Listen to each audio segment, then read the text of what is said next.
అతిపెద్ద షాపింగ్ ప్రపంచం సిఎంఆర్ మన కరీంనగర్ లో ప్రముఖ సినీ తారలచే ఆగస్టు 9న గొప్ప ప్రారంభం. Hi hello welcome to Suman TV. నేను మీ రోషన్.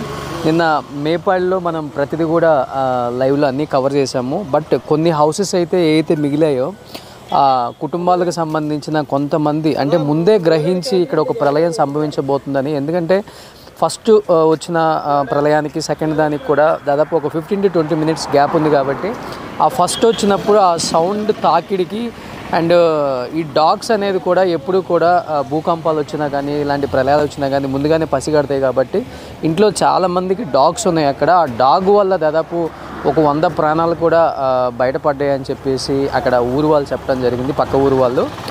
అండ్ ఆ డాగ్స్ ఆ టైంకి లేచి అందరినీ అలర్ట్ చేశాయి అని చెప్పి కూడా.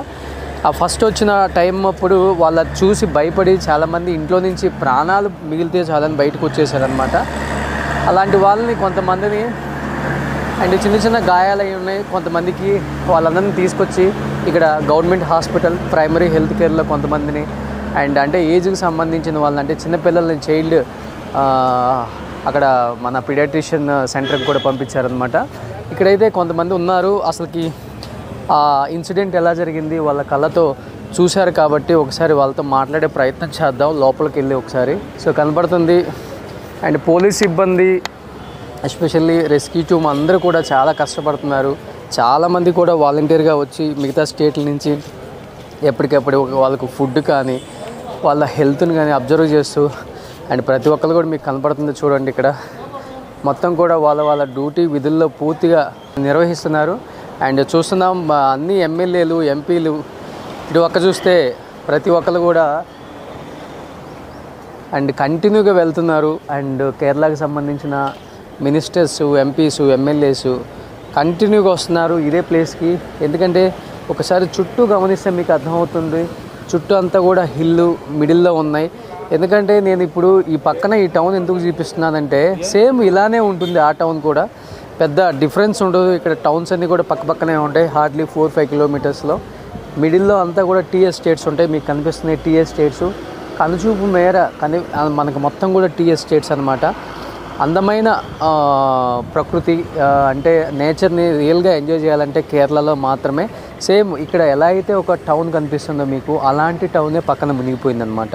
అంటే అక్కడ కొండ చర్యలు విరిగిపడటం వల్లే అలా ఆ ఊరంతా అలా కొట్టుకుపోయింది. ఈ పక్క ఊరికి తీసుకొచ్చారు గవర్నమెంట్ హాస్పిటల్కి. ఒకసారి ఇక్కడ వార్డ్ వైజ్ పెట్టారు చాలామందిని.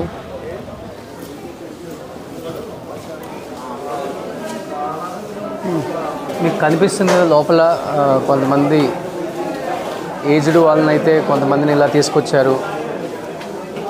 అండ్ ఇలా ఇంకా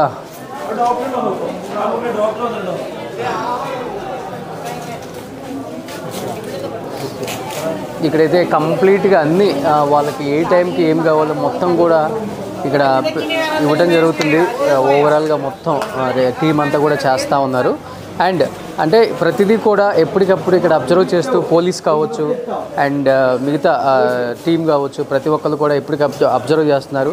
ఎందుకంటే ఇక్కడ వీళ్ళు కంప్లీట్గా ఇంకా అదే డిప్రెషన్లో ఉన్నారు. వాళ్ళ ఫ్యామిలీస్ని మిస్ అయ్యాయన్న డిప్రెషన్లో ఉన్నారు. కాబట్టి సో ఇక్కడ కంప్లీట్గా ఇది సిచ్యువేషన్. కొంతమంది అక్కడ ప్రాణాలతో బయటపడ్డ వాళ్ళు ఉన్నారు. సో వాళ్ళు ఇంకా డిప్రెషన్లో ఉన్నారు. వాళ్ళని డిస్టర్బ్ చేయడం ఇష్టం లేక ఇక్కడ కొంతమంది కూడా కనిపిస్తున్నారు మనకి. పిల్లలు అందరూ కూడా మీరు చూస్తే అర్థమవుతుంది. లోపల చాలామంది ఉన్నారు. చిన్న పిల్లలు కూడా ఉన్నారు. అండ్ ఒకసారి ఎవరితో మాట్లాడే ప్రయత్నం చేద్దాం మనం. అసలుకి అక్కడ സിറ്റുവേഷൻ వాళ్ళు ఏం చెప్తారో ఒకసారి మాటల్లో విందాం. ഞാൻ ചൂരമലയാണ്. അവിടെ പിന്നെ മുണ്ടക്കൈ എന്ന് പറഞ്ഞ സ്ഥലത്താണ് ഇടിച്ചിലും പൊളിച്ചിലൊക്കെ ഉണ്ടായിട്ടുള്ളത്. അതൊക്കെ വെള്ളം എടുത്തു പോയി. എനിക്ക് 75 സെന്റ് സ്ഥലമുണ്ട് അവിടെ. സ്ഥലം ഞാൻ പൈസ കൊടുത്ത് മേടിച്ചതാണ്. ഇപ്പോൾ ഒരു കൊല്ലം ഞങ്ങളോട് ചെന്നേ പിന്നെ നികുതി എടുത്ത് ഞങ്ങളിപ്പോ വീടില്ല, ചെറിയ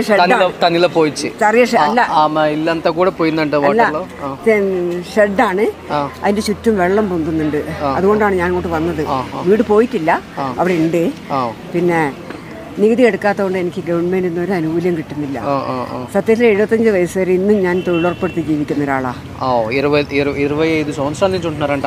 75 എൻ്റെ മോനാണെങ്കിൽ ഒരു ആർട്ടിന് കംപ്ലൈൻറ്റ് ഉണ്ടായി. ഞാൻ ടിവിൻ്റെ ഇതുള്ള എനിക്കിന്ന് എക്കോ എടുക്കേണ്ട ആളാണ്. അപ്പോൾ വീട്ടിൽ നിന്നാലും ശരിയാവുന്നതാണ് അവർ എന്നെ കൊണ്ടുവന്നാണ് ഇങ്ങോട്ട്. അപ്പോൾ എൻ്റെ മോനാണെങ്കിൽ ടിവിൻ്റെ അസുഖം ഉണ്ടായിട്ട് ഒറ്റ മോനേ ഉള്ളൂ. അപ്പോൾ അവൻ്റെ ഭാര്യ ഇട്ടെറിഞ്ഞ് പോയതാണ്. അപ്പോൾ ഞാനും മോനും മാത്രമാണ് വീട്ടിൽ. സത്യത്തിൽ പറയുകയാണെങ്കിൽ മോനെ ഒരു തേച്ച മുറിയിൽ കിടക്കാൻ എനിക്ക് വല്ലാത്ത ആശയുണ്ട്. ഒറ്റ മുറി മതി എനിക്ക്. തേച്ച് കിട്ടിയിട്ടാലും കിടക്കുക. 75 വയസ്സ് വരെ കഷ്ടപ്പെട്ട എനിക്ക് എൻ്റെ വലിയൊരു ആശയാണ് ഒരു മുറിയെങ്കിലും തേച്ചിട്ട് അതിന് ഒരു ദിവസമെങ്കിലും കിടക്കണം.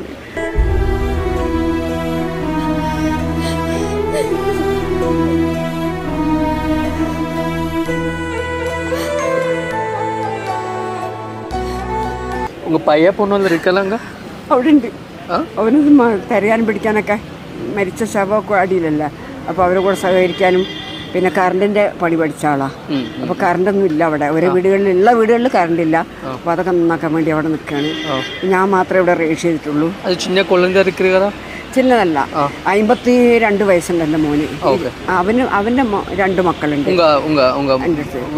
അവർ വീട്ടിലുണ്ട്. അപ്പോൾ അവരവിടെ ഇരിക്കുന്നുണ്ട്. ഞാൻ ഇങ്ങോട്ട് പോകുന്നുണ്ട്. എനിക്കിങ്ങനെ ഈ സുഖമില്ലാത്തതുകൊണ്ട് മെമ്പർ എല്ലാവരും വിളിച്ച് പറഞ്ഞ് ആശാ വർക്കറൊക്കെ വിളിച്ച് പറഞ്ഞ് അമ്മ അവിടെ നിൽക്കരുത്, പെട്ടെന്ന് എന്തെങ്കിലും സുഖമില്ലാണ്ടായാലും ബുദ്ധിമുട്ടാവും, വണ്ടിയൊന്നും വരില്ല అని అంటే ഞാൻ അങ്ങനെ వన్నా. എല്ലാവരും వన్నైన శేషం ഞാൻ వన్నది నిక్కకల్లిల్లండి. సో జరిగిన తర్వాత కూడా వాళ్ళందరూ అక్కడ కళ్ళతో చూస్తూనే ఉన్నారంట. వాళ్ళ కళ్ళ ముందే అయిన వాళ్ళు తెలిసిన వాళ్ళందరూ కొట్టుకుపోయారు. సో దేవుడి దయ వల్ల మేము బయటపడ్డాము. ఇప్పుడు 25 సంవత్సరాల నుంచి నేను అక్కడే ఉంటున్నాను. మా వాళ్ళు కొట్టుకుపోయారు. ബട്ട് അക്കട റെസ്ക്യൂ ടീം നെക്സ്റ്റ് ഡേ മമ്മల్ని తీసుకొచ్చి ഉള്ള സ്ഥലം എനിക്ക് പൊയ്ക്കോട്ടെ.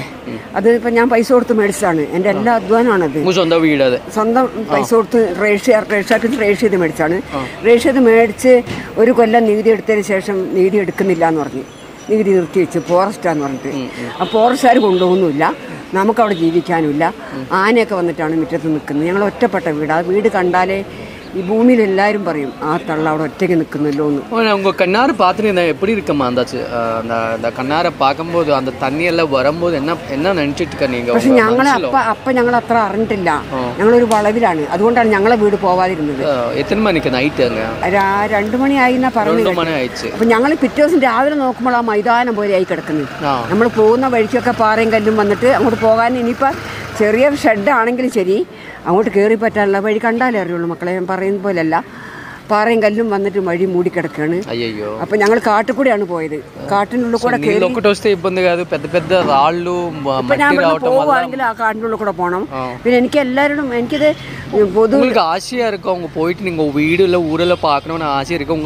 ആശയുണ്ട്, പറഞ്ഞിട്ട് കാര്യമില്ല. അങ്ങോട്ട് പോയാൽ എങ്ങോട്ട് വിടൂല. പിന്നെ എനിക്ക് നെഞ്ഞിന് തകരാറുള്ള ആളാണ്, കഷ്ടമാണ്. പിന്നെ എനിക്കിത് ലോകത്തിനോട് ഒരു മൈക്ക് കിട്ടിയിട്ട് ലോകം മുഴുവൻ അറിയാൻ വേണ്ടി എൻ്റെ കഥ വിളിച്ചു പറയാൻ തോന്നുന്നുണ്ട്. അത്രയും കഷ്ടം അനുഭവിക്കുക. 75-77 വയസ്സ് വരെയും ഭൂമിയിൽ കൂലിപ്പണിയെടുത്ത് കഷ്ടപ്പെട്ട ആളാണ് ഞാൻ, മക്കളും കുടുംബമായിട്ട്. എൻ്റെ താലിമാലയും കമ്മലും അതൊക്കെ മുക്കാണ്. അതുവരെ ഞാൻ വിറ്റിട്ടാണ് ഞാൻ ആ സ്ഥലം വാങ്ങിയത്. അതിൻ്റെ നികുതി വരെ എടുക്കുന്നില്ല എന്ന് പറഞ്ഞത് ധർമ്മസങ്കടം വേറെന്നുണ്ടോ? നികുതി എടുക്കുകയാണെങ്കിൽ എനിക്ക് പഞ്ചായത്തിന് വീട് വെച്ച് തരും. ആരെയും കയ്യും കാലം പിടിച്ചു. 25 సంవత్సరాల నుంచి అక్కడ కూలి పని చేసుకుంటూ సంపాదించుకున్న పాపం చెవలవి, చైను ఇలాంటివి ఏమీ లేవు. మొత్తం అన్నీ వదిలేసి ప్రాణం మాత్రం మిగిలితే చాలని వచ్చింది. బట్ ఇప్పుడు నేను బతకడానికి దిక్కేది అంటున్నానమ్మా. 75 సంవత్సరాల వయసులో నేను ఎలా బతకాలంటున్నా. ഇപ്പം ഞാൻ പിന്നെ എണ്ണൊക്കെ എടുക്കാൻ പറഞ്ഞിട്ടുണ്ട് ഡോക്ടർമാർ. ഇവിടെ നിന്ന് അമ്മയ്ക്ക് പൈസ കൊടുക്കാൻ ചെയ്ത് കിട്ടുമല്ലോ എന്ന് പറഞ്ഞിട്ടുണ്ട്. അപ്പോൾ അവരെന്നെ സഹായിക്കും. നിങ്ങൾ പൈസ വേണമോ എനിക്ക് ഫോൺ പണുങ്ക நான் அனுப்பிச்சுக்கிறோம்.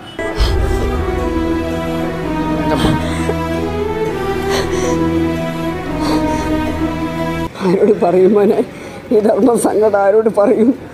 ഞാൻ വിചാരിക്കും ആരെങ്കിലും കാര്യപ്പെട്ടവരെ കണ്ട എൻ്റെ സങ്കടം പറഞ്ഞിട്ട് എനിക്കൊരു മുറി തേച്ച മുറി കിടക്കാൻ ആശയുണ്ട് മക്കളെ, എനിക്ക് നിങ്ങൾ സാധിച്ചുകൊണ്ടാന്ന് പറയും. എനിക്ക് പറ്റിയ ആൾക്കാരില്ല. എനിക്ക് ആരോടും കാല് പിടിച്ച് പറയാൻ ആരോട് പറയും? പഞ്ചായത്തിലോ ഇവിടെ വന്ന് പറയാം. പക്ഷെ ഇത് പറഞ്ഞു കഴിഞ്ഞാൽ അവരത് വെള്ളത്തിലിടുള്ളൂ. എൻ്റെ അനുഭവമാണ് ഞാൻ പറയുന്നത്. ഞാൻ കാൽക്കുലേറ്റർ എടുത്ത് 3 പ്രാവശ്യം പോയി. വീട്ടിൽ അവിടെ ഉണ്ട് നമ്പർ. എനിക്ക് നമ്പർ சொல்லுங்க, நான் உங்களுக்கு காசு அனுப்பிச்சிரோம். ഞാൻ എടുത്തിട്ട് വരാം മോനെ. నెంబర్ ఎత్తుడో. అమ్మకి పాపం ఆమె సంపాదించిందంత ఏది కూడా లేదు, మొత్తం పోయింది, మొత్తం కుటుంబం పోయింది. నేను ఒక్కదాన్నే మిగిలిపోయాను. అండ్ ఇప్పటి వరకు సంపాదించుకున్నవి కూడా డబ్బులు బంగారం ఏది లేదు, నా ఒంటి మీద మిగిలిన బట్టలు తప్పితే అని. కానీ ఇప్పుడు నేను ఎలా బతకాలి అంటుంది. అండ్ ఈ టీం తీసుకొచ్చారు, రెస్క్యూ టీం కాదు ఓకే, ఇప్పుడైతే ఓకే, ఒక 10 days ఫుడ్ పెడతారు, షెల్టర్ ఇస్తారు. బట్ దీని తర్వాత ఏంటి, నేను ఎక్కడికి వెళ్ళి బతకాలి అనేది ఆమెది క్వశ్చన్ మార్క్ పాపం. నిజంగా ఇలాంటి వాళ్ళు సింగిల్ లేడీస్ చాలామంది ఉన్నారు అక్కడ. హస్బెండ్ పోయి పిల్లలు పోయి, కొంతమంది అయితే సింగిల్గా మిగిలిన మగవాళ్ళు కూడా ఉన్నారు, భార్య పిల్లలు పోయి. వీళ్ళందరినీ చూస్తుంటే గుండె తరుక్కుపోతుంది. అంటే యంగ్లో ఉంటే ఏదో ఒక పని చేసుకుంటారండి, కానీ ఇలా పాపం వయసు అయిపోయిన వాళ్ళు, పెద్దవాళ్ళు, ముఖ్యంగా వీళ్ళు 70-75 సంవత్సరాలు ఉన్న వాళ్ళు ఇప్పుడు ఏం పని చేయగలరు పాపం. అండ్ ఇక్కడ గవర్నమెంట్ కూడా వీళ్ళకి సపోర్ట్ చేయాలి. అట్ ది సేమ్ టైం మిగిలిన వాళ్ళు కూడా ఈ ఇన్సిడెంట్ చూసిన వాళ్ళు ఎవరైనా కానీ సపోర్ట్ చేయడానికి ముందుకు వస్తున్నారు. బట్ మేము కూడా నిన్నటి నుంచి వరకు చాలా వరకు ట్రై చేసాం. సుమన్ టీవీ నుంచి చాలా వరకు హెల్ప్ చేసుకుంటూనే వచ్చాం అందరికీ. అంటే ఫుడ్ మాత్రం ఇవ్వగలిగాం మేము కూడా. అంటే ఇక్కడ సిచ్యువేషన్ ఇలా ఉంటుందని తెలియదు కాబట్టి డెఫినెట్గా అంటే ఇలాంటి ఏజ్డ్ వాళ్ళకి మేము కూడా మా సైడ్ నుంచి ఏదో ఒకటి అయితే చేద్దాం అనుకుంటున్నాం డెఫినెట్గా. ఒకసారి ఆ అమ్మ వస్తున్నారు, కనీసం ఆ అమ్మ దగ్గర చూడండి, చిన్న ఫోను బుక్ పెట్టుకొని, అమ్మ ఉంగ ఫోన్ నెంబర్ சொல்லுங்க எனக்கு. 920 உங்கள் நம்பர் 920 920 79 750 82 82 45 45 1. ഈ ലോകം മുഴുവൻ ഞാനീ പറയുന്ന കാര്യം അറിഞ്ഞാൽ എനിക്ക് അത്രയും സന്തോഷമാണ്. ഇതിനകത്ത് അത്രയും മനസ്സിലില്ലാത്ത ആൾക്കാരാണല്ലോ നമ്മൾ భూమిలో. పాపం ఈ అమ్మ దగ్గర 20 రూపాయలు ఉన్నాయి. సరేలా அம்மா, நான் உங்களுக்கு ஃபோன் பண்ணிட்டு அக்கௌண்ட் நம்பரில் அனுப்பிச்சி கொடுக்குறோம்.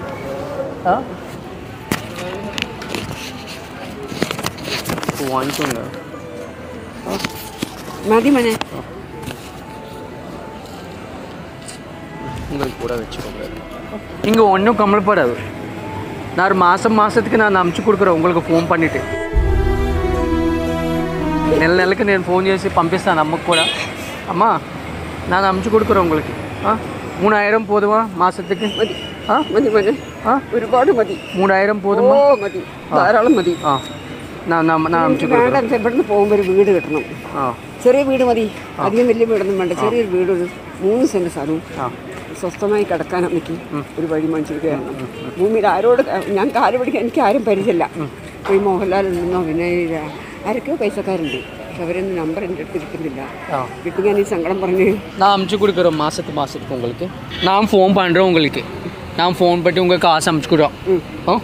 மாதத்துக்கு உங்களுக்கு காசு அனுப்பிச்சி கொடுறோம். உங்கள் அக்கௌண்ட் நம்பர்னு எனக்கு சொல்லுங்கள். എനിക്ക് കാണാണ്ടറിയില്ല, ഞാൻ ഇതിൽ പറഞ്ഞുതരാം. అయ్యయ్యో, ఈ నంబర్లు ഞാൻ പറഞ്ഞുതരാം, വീട്ടിൽ పోയിട്ട് പറഞ്ഞുതരാം. అయ్యయ్యో, ఆమె అన్నీ కొట్టుకుపోయినాయి అంట. బ్యాంక్కి వెళ్తే కానీ తెలుస్తాయి పాప ఆమె డీటెయిల్స్. ബാങ്ക് നമ്പർ എൻ്റെ അടുത്ത് ഇപ്പം ഇല്ല. நீங்கள் ஒன்றும் கவலைப்படாங்க. நீங்கள் இங்கே தங்கிருங்க ஒரு 4 நாள் 5 நாளில் அவங்க சாப்பாடு எல்லாம் கொடுக்குவார். நீங்கள் அதுக்கப்புறம் ஃபோன் பண்ணுங்க எனக்கு, நான் உங்களுக்கு அனுப்பி கொடுக்குறோம். ആയിക്കോട്ടെ. నల్లా సిరింగ నవ్వాలి, ఇలాంటి వయసులో బాధపడకూడదు. అమ్మా ఓకే ఓకే ఓకే 100 ఆయుసు ఉండవుతుంది എൻ്റെ മോനെ. అయ్యో సార్, వీళ్ళందరినీ చూస్తుంటే నిజంగా నిన్న మనం ఒక సిచ్యువేషన్ చూసాం. బట్ ఈరోజు నిజంగా కొన్ని సిచ్యువేషన్స్ చూస్తుంటే అర్థమవుతుంది. అంటే ఇదే మన కుటుంబంలో మనకు తెలిసిన వాళ్ళకి జరిగితే ఎంత బాధపడతామో, అంటే తెలియని వాళ్ళని చూస్తేనే ఎంత బాధపడుతున్నాం, తెలియని వాళ్ళకి జరిగితే ఎంత బాధపడుతున్నాం, తెలిసిన వాళ్ళకి జరిగితే ఇంకా ఎంతగా బాధపడతాం అర్థం చేసుకోండి. అంటే వాళ్ళు చెప్తున్నారు ఇల్లులు లేవు ఈరోజు, గవర్నమెంట్ సైడ్ నుంచి మాకు ఇల్లులు చేయండి, అంతకుమించి ఏమొద్దు, మిగతా ఏదన్నా ఉంటే మేము చూసుకుంటాము, చిన్న చిన్న పనులు చేసుకుంటాం అనేవాళ్ళు ఉన్నారు. ఈ వయసులో మేము ఏం చేయాలి, ఎక్కడికి వెళ్ళాలి, ఏం పని చేయాలి అనే వాళ్ళు కూడా ఉన్నారు. నేనైతే ఆ అమ్మకి ఏం కావాలో నేను నెలైతే చేయగలను, చిన్నదైనా. ఎందుకంటే ఆమెకి నాకు 3000 ఉంటే సరిపోతుంది నెలకి. ఒక ఇల్లు ఉండి చిన్న షెడ్ ఉండి అని చెప్పారు కాబట్టి ఆమెకి నేను పంపించగలను. బట్ ఇలాంటి వాళ్ళు చాలామంది ఉన్నారు, నేను మాత్రం చేయలేను. కాబట్టి ఎంతోమంది మన యాక్టర్స్ బిఫోర్ ఫ్లడ్స్ వచ్చినప్పుడు కూడా చాలామందికి చేశారు. దయచేసి మీరు ఈ ఏరియాకి సంబంధించిన వాళ్ళు మీకు చాలామంది తెలిసే ఉంటుంది, ఎమ్మెల్యేస్ ఎంపీస్ ఎవరొకళ్ళు, మన ఆర్టిస్టులకైనా మన పొలిటీషియన్స్కైనా. అండ్ అంటే దయచేసి మన సైడ్ నుంచి, మన స్టేట్ సైడ్ నుంచి కూడా ఏదో ఒక చిన్న హెల్ప్ చేసి